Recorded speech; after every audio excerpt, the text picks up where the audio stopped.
नमस्कार मित्रमैत्रिणींनो, आकांक्षा क्रिएशनमध्ये तुमचं स्वागत आहे. आज मी तुम्हाला एक स्टोरी सांगणार आहे. 14 ते 15 वर्ष आपण खेळण्यात घालवतो. तर अशा वयात क्रिस्टियानो रोनाल्डो याने जिद्दीने त्याचं स्वप्न पूर्ण केलं. तर मी त्याची स्टोरी तुम्हाला सांगणार आहे. रोनाल्डोची आई स्वयंपाकीण तर बाबा पालिकेत नोकरीत होते. मोठा भाऊ आणि 2 बहिणी असे सगळे लहानशा खोलीत हलाखीचे जीवन जगत होते.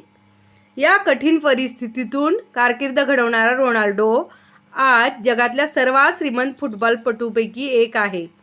शालेय जीवनापासून सातत्याने त्याची या खेळाविषयी चिकाटी कायम होती. त्याच्यातील क्षमता ओळखून ॲलेक्स फर्ग्युसन यांनी 2003 मध्ये त्याला युनायटेड क्लबमध्ये घेतलं आणि पुढच्याच वर्षी त्याने FA चषकावर कब्जा करून जगाचं लक्ष वेधून घेतलं. 2009 मध्ये रोनाल्डोने मँचेस्टर युनायटेड संघाशी करार मोडून रियाल माद्रिद संघात खेळण्याचा निर्णय घेतला आणि जगातल्या सर्वात महागड्या खेळाडूचा मान त्याने पटकावला. रोनाल्डोने 14 ते 15 वर्षाच्या कारकिर्दीत अनेक चढउतार पाहिले, पण त्याच्या चेहऱ्यावरचा आत्मविश्वास तसूभरही कमी झाला नाही.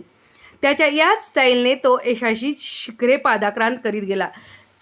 प्रत्येकात काही स्टाईल राहत असते. आपापल्या स्टाईलनुसार मित्रमैत्रिणींनो जगलं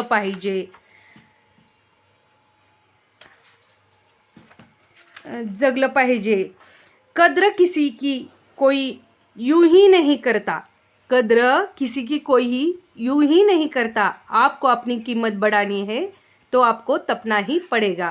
हेच आपल्याला रोनाल्डोकडून शिकायचं आहे आणि जिद्दीनं प्रत्येक संकटावर मात करायची आहे. हाच तुम्हाला बालदिनाचा संदेश आहे.